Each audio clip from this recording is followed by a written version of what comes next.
Hi there, I'm nicodehaan, and welcome to Living a Primal Lifestyle, where we explore a return to a more balanced and natural wild world. To recover our natural health, regain our rights and freedoms. And I'm Ellen Dahan. It's a beautiful day in Durango, Colorado. It's snowing outside, and yeah, Again. yeah. It's Still kind around of 32 degrees. It's yeah, not that cold, but we're supposed to get a bigger storm on Friday.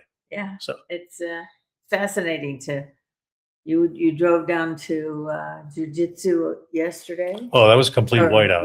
Yeah, yesterday. yeah. Couldn't You had to kind of hug the middle of the road so you could feel the uneven tread there and Yeah, it was really figure out where you difficult. I mean, I were. couldn't see more than 10 But feet in front of me. by the time you got back, It was all cleared it up. was cleared up, and Yeah. by a couple hours later, the driveway was Yeah, cleared. it was without 20 miles an hour all the way down to the hill. So yeah, it was bad, And but that was that. The snow all melted, it's beautiful now. but we got more. Please subscribe to our YouTube channel, hit the follow button, hit the like button, help our channel grow. We post on Facebook and LinkedIn also for your convenience. And if you hit the link below the show notes, We also post on Odysee. Yeah, we're on Odysee too. Right? Odysee and YouTube. If you hit the link below the show notes, you can maximize your nutrition with products from Mother Earth Labs. These are products that we use to supplement our diet. And we look at mainstream news stories about anti-aging, natural health, history, climate, as well as our freedom. And we do our own analysis. So all the topic for today's show are in the show notes listed below in the description. If you have any questions or comments, you can reach me at nicodehaan@me.com. And you can also put a comment on YouTube or Odysee or Facebook or even LinkedIn, I guess. We'll probably respond to those things. Yeah. So let me get my notes up here and see what the heck we're doing today. What are we doing today? We've been, we've known about genetically modified organisms for decades. It's really become a nightmare, I think. And that's why I put in the title, An American Nightmare. And instead of American Dream. Instead of the American Dream, yeah. Right. Yeah. I mean, we've known about it, but we've thought about it in terms of, well, it was just the soy, or it was, not much. You could avoid it. And you can go to the health food store and get stuff that's non-GMO. But if you're eating mainstream, so we thought we'd take a look.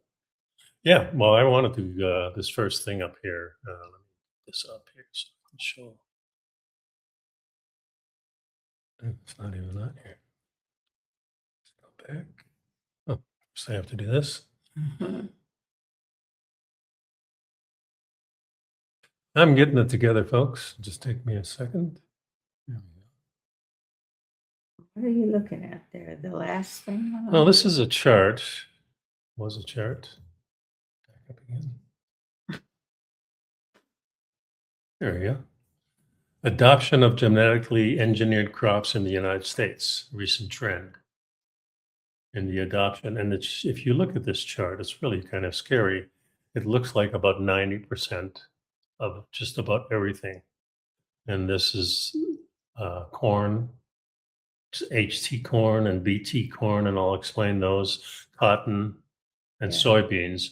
And really, that's what I thought were about the only things that were genetically modified. But as we go through this, there's a lot of stuff. So. I knew corn was, I knew soybeans were.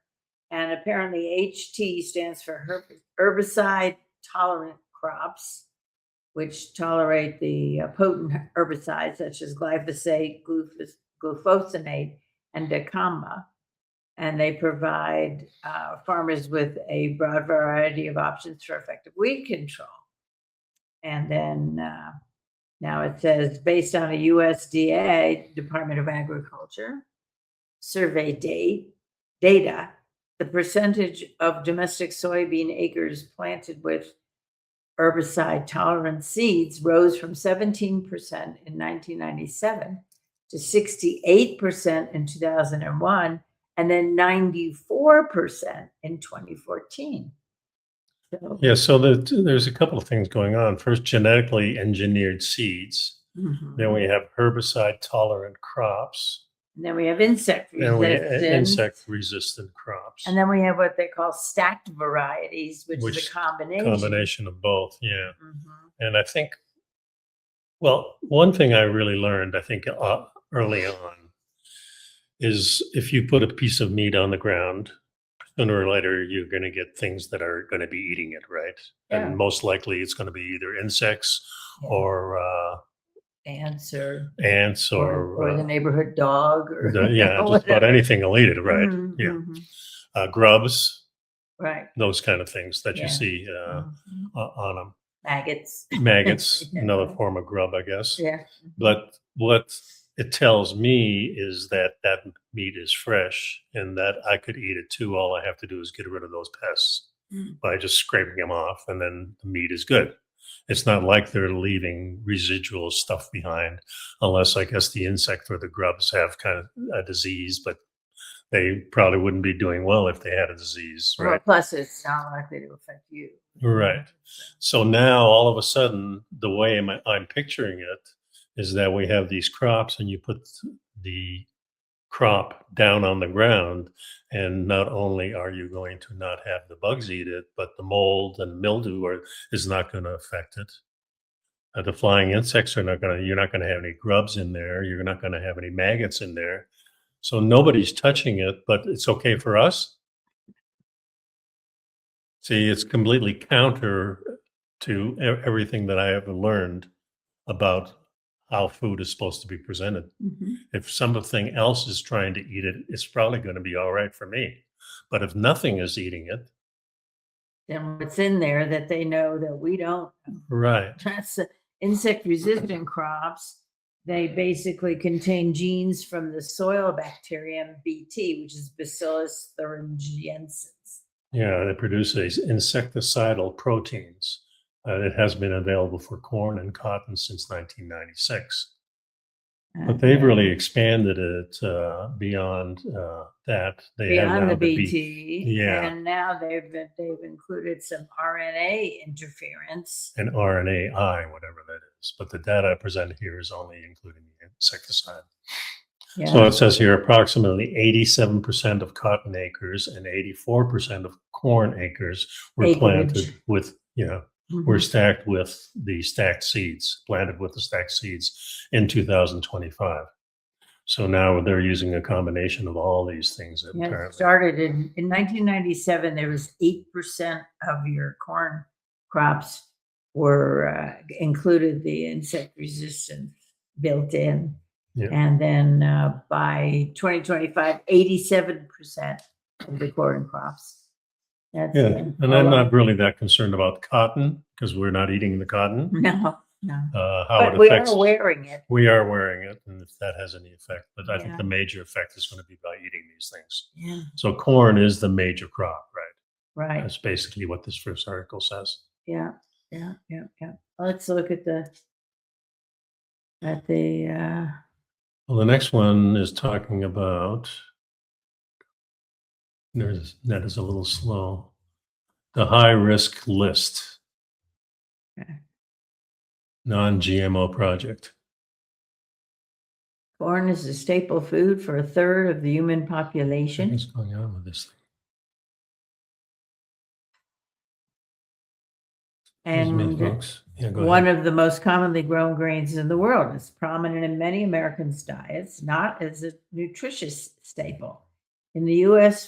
food supply, corn is used in livestock feed, or corn derivatives appear as sweeteners and other additives, but have very little nutritional value.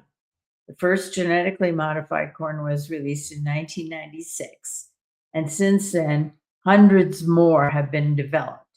One biotech industry website names 307 distinct varieties of GMO corn, though the total number is likely much higher.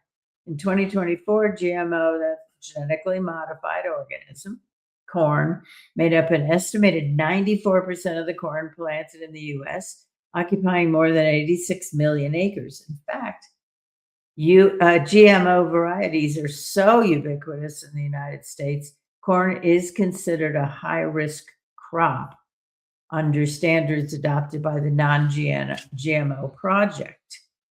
So it says here which corn varieties are GMO, and it seems like most of the corn except the corn on the cob that you would eat. Well, yeah, it says, and it's interesting. The history of corn is interesting. Corn is part of a family of cereal grains that were domesticated in Mexico Right. close to 9,000 years ago. Yeah. So the indigenous people called it maize, which means source of life. Yeah, we call it And maize, then right? we get the modern term maize, M-A-I-Z-E. Corn varieties can be grouped by the structure of the kernel's interior. So most of the corn that's consumed and grown in North America is one of three types: field corn, sweet corn, or flint corn. Yeah. Well, a lot of this is used in livestock, of course. Well, They're feeding the field animals. corn Yeah. is and it says it is the type of corn most likely to be genetically modified. And most field corn does not feed people. It's used in livestock feed or converted to ethanol for cars. So a lot of the gas you get at the gas pump, some of it is ethanol. Yeah. And 10% of the feed corn that does make it to the human food supply is processed into corn derivatives such as starch or syrup, or harder to spot ingredients such as citric acid, cellulose, maltodextrin, some artificial flavorings, and some vitamins that are added in. Field corn is also called dent corn because of as the corn dries, the soft starch inside the kernels give the kernels a dented appearance, They shrink. al dente kind of thing. Yeah, so they call it all right, sweet corn is what you buy in the grocery store. Or corn on the cob, and Or- it's canned or it's or- frozen. Right. It's what most people think of when they picture corn. Sweet corn emerges from a natural mutation that prevents the sugars from turning into starch. It is harvested early when the kernels still contain a lot of moisture and sugar. So in 2011, Monsanto, now owned by Bayer, the Aspen company, introduced the first GMO sweet corn. So now the sweet corn also has And GMOs. it apparently has both the BT and the HT. So Yeah. that's it has its own weed killers and insecticide. So then they have the flint corn. That's the hard outer layer. It's very little of it is grown in the U.S., unlikely to be genetically modified, and it's used in grits and cornmeal. It has a things high like that. nutritional value. Yeah. When it's dried, they use it for cornmeal, polenta, grits, that kind of thing. Yeah. This I found very interesting. Yeah, popcorn is the type of flint corn because of its. But they say Yeah. popcorn is not considered a high risk crop because there's no GMO popcorn commercially available at this time. Yeah. And And it has immunity from GMO contamination. which natural means- immunity in Yeah. popcorn. And All then they right. have. And this is a little more information about BT Yeah, and I HT. don't think we need to go into that. No, we did cover it, but it's there for you to review. So it says here that the non-GMO project contributed to a research paper on these new GMOs, Because there's apparently a bunch of new ones that are being introduced. right, which found that 2 out of 3 new GMO crops currently in commercial production are corn varieties engineered for herbicide tolerance and pest resistance. GMO developers are also working on additional 10 new GMO corn varieties, promising a range of these traits. All new GMO crops are still GMOs according Something to international definitions. They don't face the same regulatory hurdles as traditional transgenic GMOs, making them more likely to enter the supply chain unlabeled. What are you doing over there? It's just kicking me out each time. Sorry, Well, folks. for this. Okay. There we go. There you go. Okay, well, let's go The to consequences of GMO contamination in corn. well, of course, there's a financial risk, there's a legal risk, and then there's a loss of biodiversity. Because there's contamination from cross-pollination. Yeah, The wind blows and the seeds scatter and things. and we've all heard stories about that where the farmer next door to a GMO to a farmer, Monsanto farm. and right? then Monsanto or Bayer now will go into there and say, hey, some of those crops are ours because They're copyrighted, Yeah. patented, Yeah. whatever. So I don't know where that is at this time. We're not Yeah. really talking Well, it about says that. the issue of GMO contamination is particularly important in Mexico, and unique native corn varieties and their wild relatives can still be found in Mexico today. Cultivating and stewarding non-GMO corn provides plant breeders with the tools they need to develop climate-smart food crops to feed a growing population. Unfortunately, contamination of non-GMO corn by modified and patented DNA is already well documented. Yeah. So this scrolling down a little bit more, it's interesting to me that, and it points out something important. So let's look at it. In 2020, then President Lopez Obrador announced his intention to phase out GMO corn imports and glyphosate, the weed killer most commonly used with GMO crops. After intense pushback from the U.S., a major GMO corn producer, one of Mexico's largest trading partners, the Mexican government had to back off and to soften its position and said, well, we'll just exclude GMO corn from products intended for human consumption. However, in December of 2024, a mediation panel convened under the USMCA trade agreement, and they ruled in favor of the U.S., stating the United States can compel Mexico to accept GMO corn for tortillas and other human food. Now, how in the world does the United States get to tell Mexico what they can do within their own borders? Yeah. This is bizarre. And then it goes into about the history of GMO and what's the future. Well, it says with 94% of U.S. grown corn coming from GMO seed, it might feel impossible to avoid corn derivatives. But that's why the non-GMO project was created. And under their standards, products that contain corn as a major or minor ingredient face special scrutiny, including testing, ingredient tracing, or segregation. Together, we can help preserve the precious 6% of non-GMO corn acreage in the U.S., ensuring that future generations can access a more natural food supply.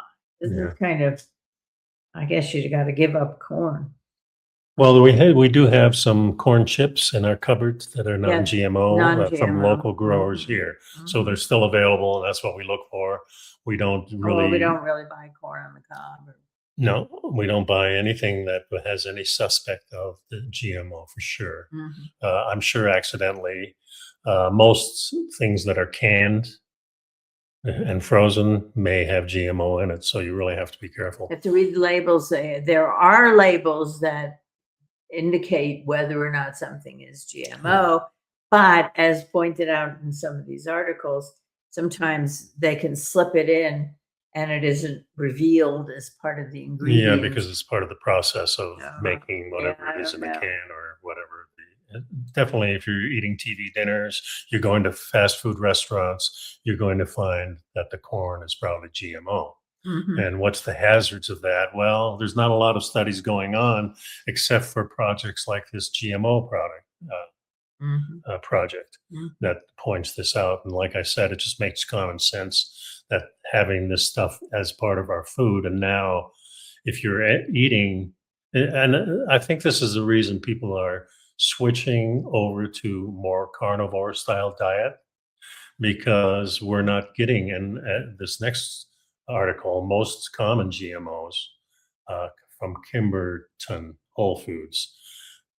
You start to realize that there's a heck of a lot more out there than I thought there was. Yeah, exactly. So it says, what I'm talking about is that now we're getting a much more of an onslaught of all these vegetables as well as grains, where before it kind of just started with the grains.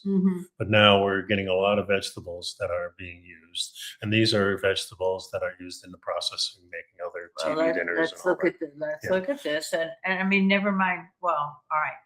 A list of the most common GMOs you might find on the grocery store shelves. Okay. First, alfalfa.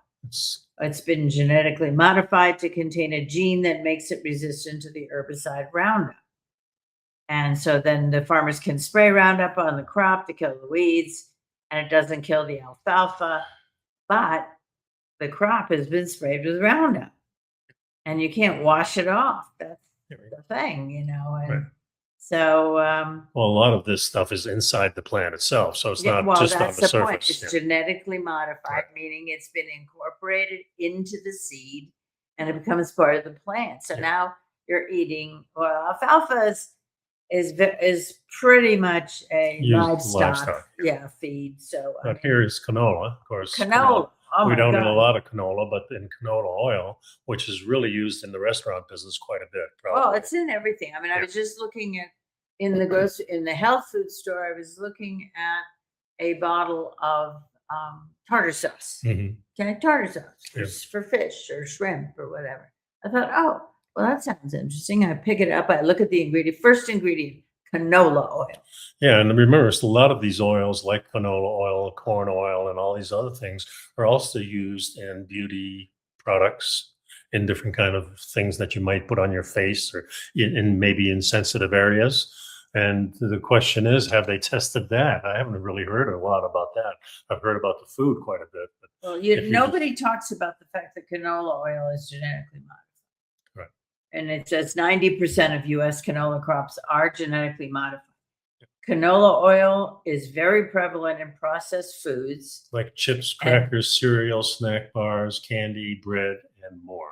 Okay, so moving on. Next thing is corn. We've talked a great deal about corn. We know. Cotton, we talked about a little bit. It's modified.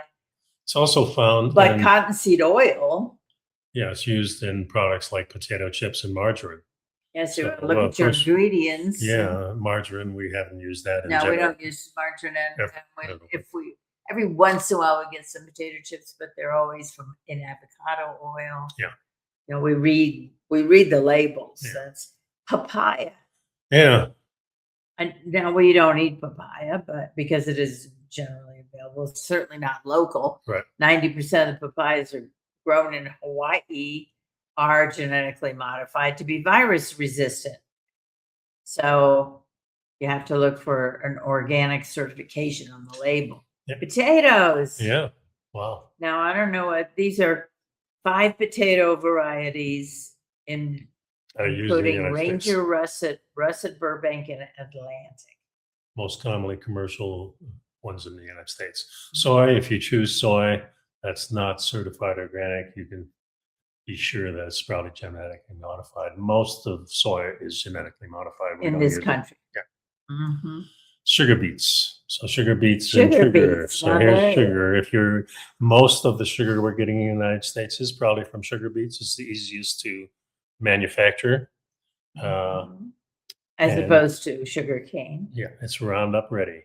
And the point is here that it's you know, when we go to like the Kennebec Cafe and we have a beet salad thinking we're doing ourselves some good. Yep. Those beets are genetically modified. Yep. Hard to get around that. Yeah, so we don't eat that anymore. Yeah, zucchini and yellow squash, summer squash. So these are the things I never really thought of before. Right. And apparently they've got protein genes that protect the crops against viruses. Yeah. But if you buy certified organic from a local farmer, then a local farmer that you trust. Yeah. And then you have animal derivatives. So you've likely heard of recombinant bovine growth hormone, which is used to increase the amount of milk that cows produce. That hormone is now banned. In the US, in Japan. No, in the EU. Or the EU, yeah, excuse me. Japan, Canada, New Zealand, and Australia. It's made in a lab using genetic technology.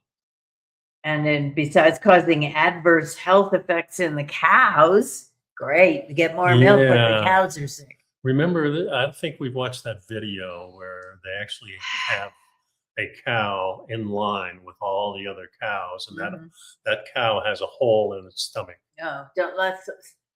So the vet can go in there and grab whatever in the stomach, test it, and see what kind of antibiotics we need to give this cow and all the other cows that are in line because of this technology that they're putting into it. So they're making the cow sick, and now we have to add other medications Yes. like antibiotics to treat the sickness. that they started because of what they're doing to them.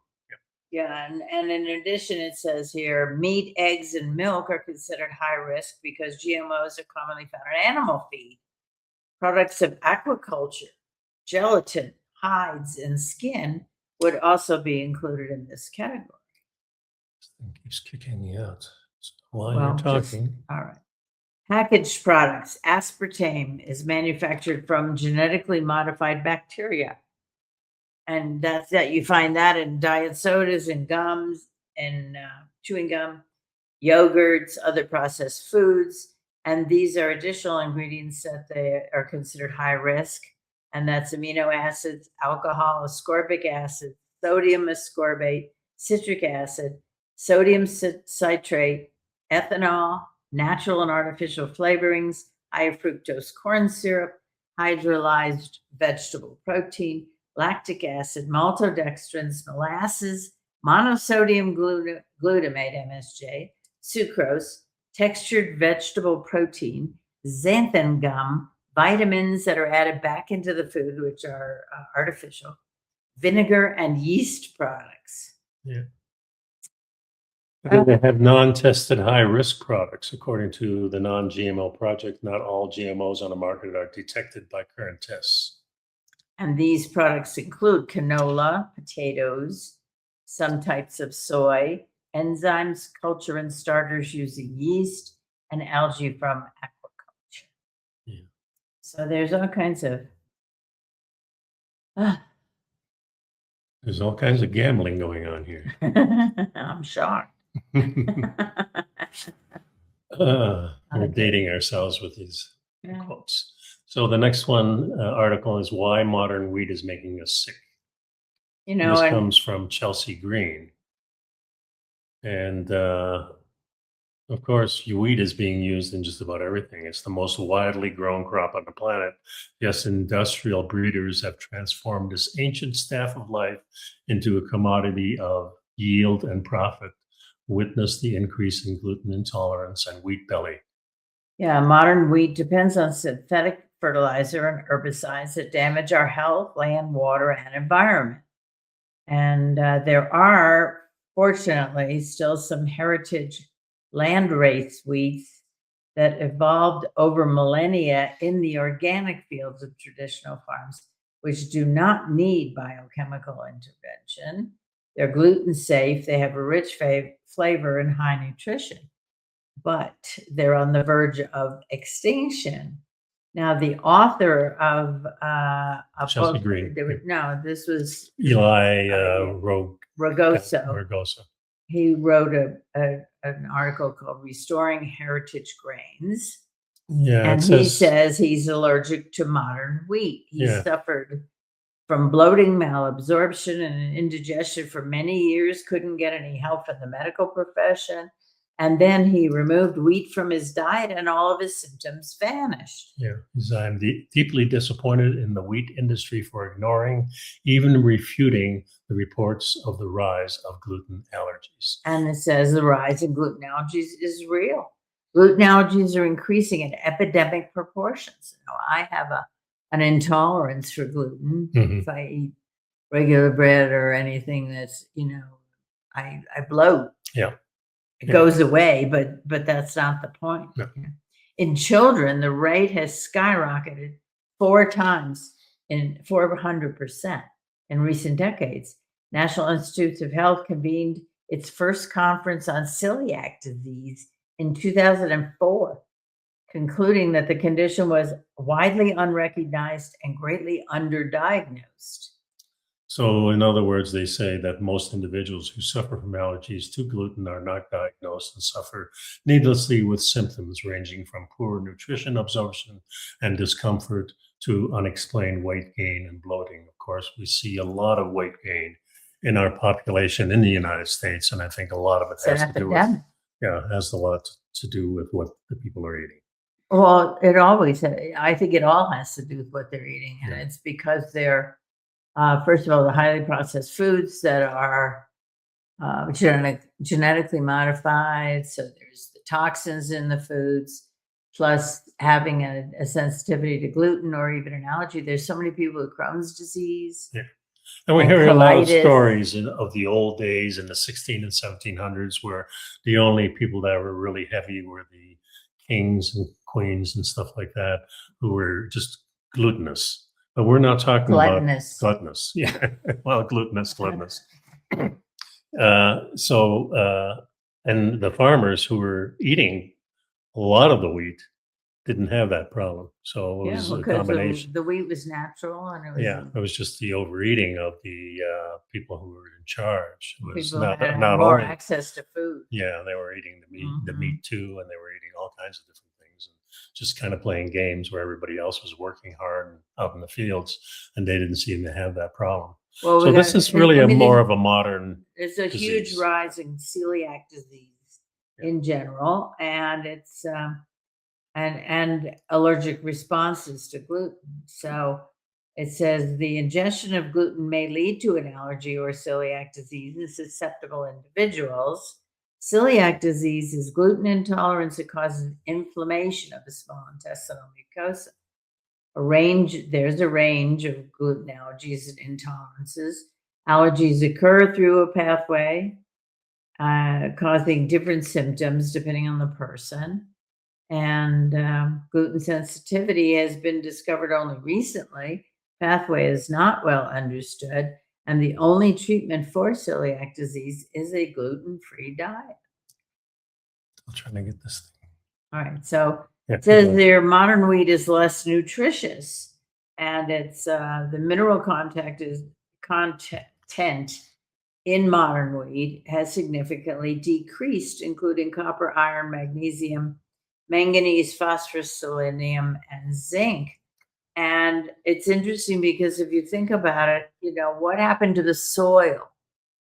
The soil is where the minerals come from. right. And when you have a monoculture crop, meaning the only thing you plant year after year after year is wheat, it has depleted the soil. Yeah.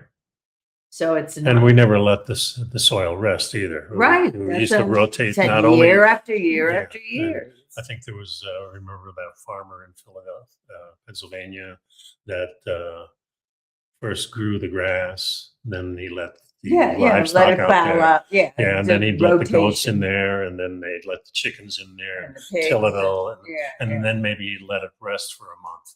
So he had the system where they were bringing different animals in for a 3-month period. So 1 month, one animal, next month the other animal, then the chickens came in last, and then they'd be uprooting everything, and then they let it all rest, let it grow back, and then they do the rotation again. Yeah, and move on to another field. Yeah, exactly. Yeah, And, yeah. you know, So that costs money to do that. So well, you got to have a lot of land too. Then, when we were driving in August, when we went out to, not August, November, when we went to California for the family Yes. and then up to Oregon, we saw field after field after field with dwarf corn in it.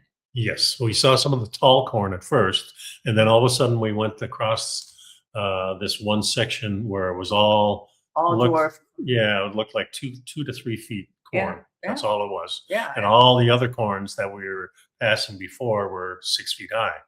So here they had the stunted corn, which is the and now in this article they refer to stubby 1 foot tall wheat. Oh no, okay. So similar And thing. so dwarfed modern wheat hybrids are bred dependent on agrochemicals.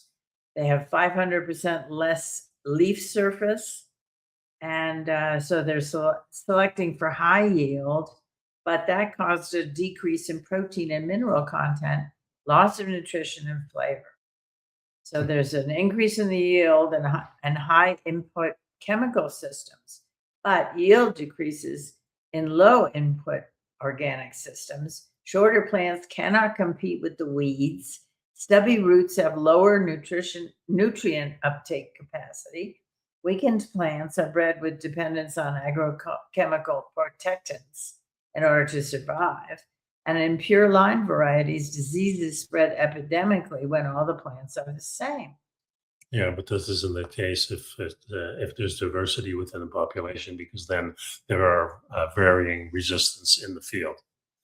So they have this other one called the Broadbach wheat experiment, spanning more than a century, has documented that decline in the nutrition of modern wheat. Since 1843, generations of investigators have grown wheat in parallel plots. Each year, the harvest was tested for nutritional content, and the findings are alarming. Although yield suddenly increased in 68 when dwarf wheats were introduced, nutritional value plummeted 18 to 29% in mineral content of zinc, iron, copper, magnesium, phosphorus, manganese, sulfur, and calcium. So we're eating an empty harvest. Not good. Yeah. And then they talk about monocrop and polyculture diet. The green revolution has changed dietary habits. The comparison between traditional systems of agriculture and green revolution agriculture often neglects the full picture. Green revolution agriculture produces monocultures of cereal grains, while traditional agriculture incorporates nutritionally balanced polycultures of grain, legumes, and vegetables. Monocrops of modern wheat have replaced the traditional polyculture of wheat, legumes, and vegetables. Although fewer people die from starvation, more are affected by malnutrition, such as iron or vitamin deficiencies. And modern wheat monocultures are often used for export. So let's send them to other people. Yeah. And they're not good, but send them. Or feed for the animals. So it's a balancing act and we're kind of losing. That's for sure. Yeah, it says traditionally heritage wheat, that's the stuff that isn't modified, was cut about 2 weeks before full maturity and then dried down in the field in piles of sheaves to cure and dry for a softer, more digestible bran and richer flavor. And there's a worldwide rise in celiac disease occurred at the exact same time as the introduction of the green revolution of dwarf wheat. Yeah. Interesting stuff. Modern wheat is making us sick, it says here, based on, there was a Dr. Hetty van den Broek. And I don't know if is Hetty a woman or a man? I don't know. They're very careful not to tell you. Anyway, Dr. van den Broek, part of a research group in Holland, and compared gluten proteins in modern wheats and then in land-raised wheats, in other words, heritage wheats, the original unmodified, grown a century ago. The presence of the celiac disease stimulatory issues is alarmingly higher in modern wheat. Dr. van den Broek's extensive analysis of scores of modern and heritage wheats conclusively proves that modern wheat is making us sick. Yeah, and the next article is about Florida, and they're testing high levels of Roundup. There's an initiative in Florida from Governor DeSantis and the Florida Surgeon General and the First Lady have they're on something called the Healthy Florida First initiative. So they're looking into different types of foods and things that are and testing them and determining, and they're finding out what's in them and so on. So this article basically is talking about the bread brands. This particular branch of the research had to do with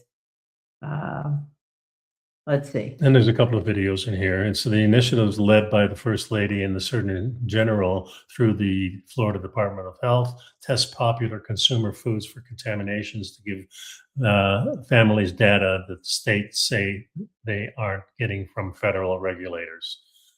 Now they released new findings that show several widely sold bread brands contain high levels of glyphosate, which is the active ingredient in Roundup. Yeah. They're also testing some infant formula. Yeah, they tasted candy and infant formula, anything. It's okay. So the they started with infant formula, then the second go round was candy, Yeah. and this is now bread Yeah. or basically grains. Right. Okay. So they said in the infant formula testing that was released earlier this year, the state found elevated levels of several heavy metals, including mercury, arsenic, and lead in a number of products sampled from major brands. Candy testing also revealed arsenic in multiple items, especially brightly colored candies marketed to children. And then the governor did note that there were several popular chocolate brands that were tested as well.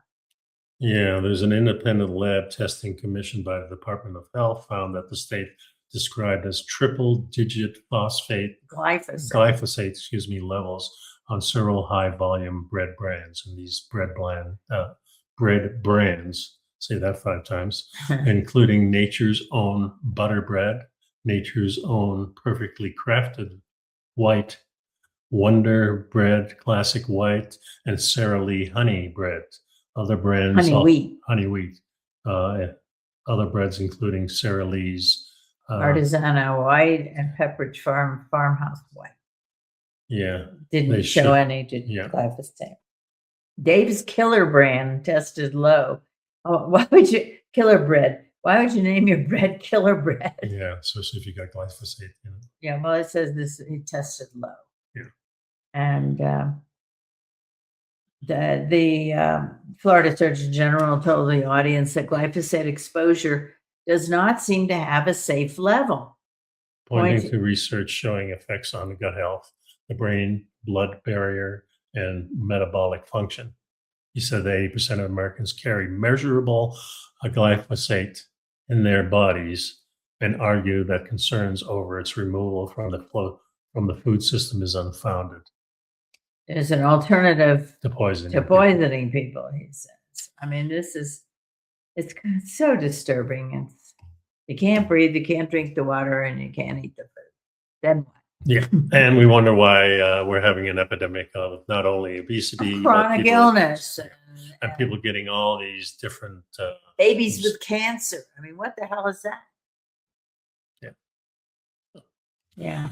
So this is just a concern of ours. I have one more link down there, which is basically a PDF file. Let me see. You open it in your browser, and it talks further about the different GMO crops in the United States, and it highlights sugar beets, canola, corn, potatoes, summer squash, pink pineapple, soybeans, cotton, papaya, apples, some varieties of apples, get kicked out again, and alfalfa. Yeah. So that's kind of what's going on, and I think we have found that we're not eating any of this stuff, and I think this is one of the reasons we first went to paleo. And we're at paleo about 8 years, and really found quite a huge difference in how we felt when we went more of 95% carnivore, which we've been doing for the past decade. Oh, paleo and keto. Yeah, paleo, keto, kind of the same thing. One you're measuring ketones, and one you're just eating like we did before. But now with the carnivore diet, we're still eating a few chips now and then, but we make sure there's no GMO in them. And they're corn, they're not potato. And we eat a few processed things like ice cream now and then. But most of our meals are pretty much strictly the meat. And now we're really cognizant of not having our animals eating this stuff either. So luckily in Durango, we have a lot of places that we can go to get meat almost free directly range, from the farmer. Free range and not grain finished. Yeah. And grass probably finished. not spill over from another field, because there aren't a lot of fields out here. They're in little valleys and things like that. So we feel pretty lucky, but it's just to educate our listeners here that maybe you should think about changing, what you're doing, and seeing if that makes a beneficial effect like it has on us, because it's really changed the way we feel.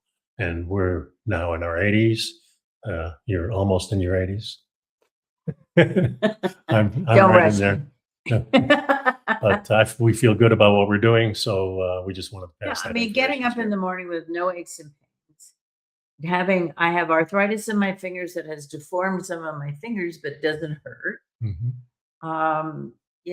It's all, and being able to feel comfortable, and uh, it hasn't restricted anything that we like to do, No, not at and all. we're doing well. Yep. We want you to do the same, and we appreciate you sticking around. So that's the show for this time. Do your own investigation on this. We have links that you can take a look at these articles, and they have links in there where you can actually go deeper if you want to. So thanks a lot for sticking around. You will. Bye bye now.